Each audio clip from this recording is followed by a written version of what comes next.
Welcome to Designing Spaces Think Green, a special edition of the show that's all about you, your space, and living a green lifestyle. I'm Ted Brunson.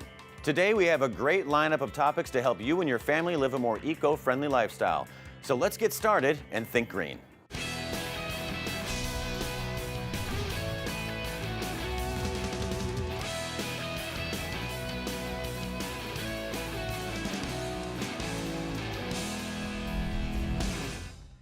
An energy-efficient home not only reduces utility costs, but it also puts a lot less stress on the environment.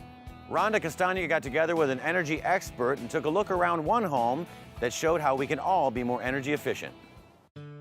A typical household has 40 appliances and electrical devices continuously drawing power, which spends more than $2,200 a year on energy bills. By using Energy Star products, you can cut your bills by a third. So Think Green got together with Denise Durrett, who is an energy expert from U.S. Environmental Protection Agency, and she's going to show us how to save on our electricity bill, but also reduce our carbon footprint as well. So welcome to Designing Spaces, Denise. Thank you. Now, what you're about to tell us is going to be good news for every homeowner, because everybody wants to live in a more efficient home. But why should we care about energy efficiency? The average house is responsible for twice as many greenhouse gas emissions as the average car. So using less electricity in our homes is going to actually help cut down on those greenhouse gas emissions.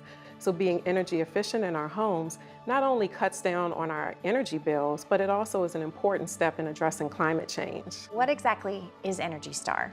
Energy Star is the U.S. Environmental Protection Agency's mark of superior energy efficiency. Well, let's take a look around this home, Denise, at all of the electrical appliances and devices that they have that are Energy Star qualified, things that you would find in any typical home. Let's do that. So, Denise, I've heard that kitchens use a lot of energy. Is that true?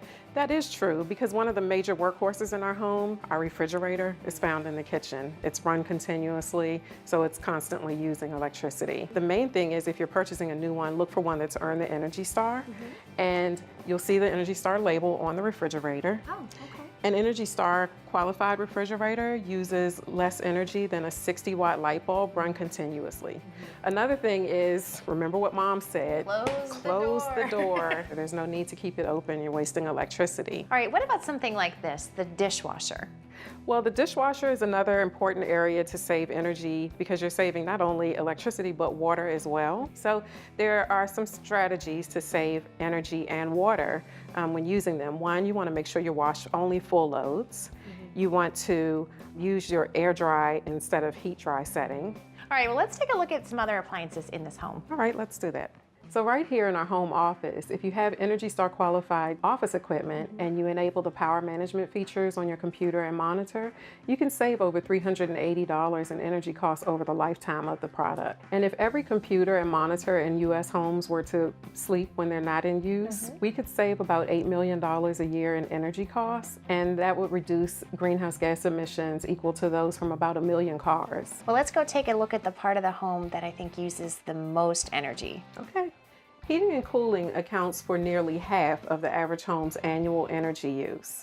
And depending on where you live, replacing your old heating and cooling equipment with a new system that has earned the Energy Star can help you save more than $200 a year on your energy bills. Maintenance of your heating and cooling system is as important as maintaining your car. So what you want to do is pre-season checkups. So in the spring, have a contractor come out and inspect your cooling system for the summer, and then in the fall have a contractor inspect your heating system for the winter. Another thing to remember is that dirt and neglect are the #1 causes of system failure and inefficiencies. So you want to make sure that you check these air filters for dirt once a month. If it's dirty, you should change it. So you can save about $180 a year by properly using a programmable thermostat. Okay. What this does is it regulates your home's temperature when you're at home, away, or asleep. Energy Star qualified clothes washers actually help use less water as well as energy, up to 50% less water and 30% less energy per load to wash and dry your clothes. So it cuts down substantially on your electricity use. Very smart. So we're here in the utility room with another major workhorse of the house, our water heater. So for example, Energy Star does qualify water heaters now.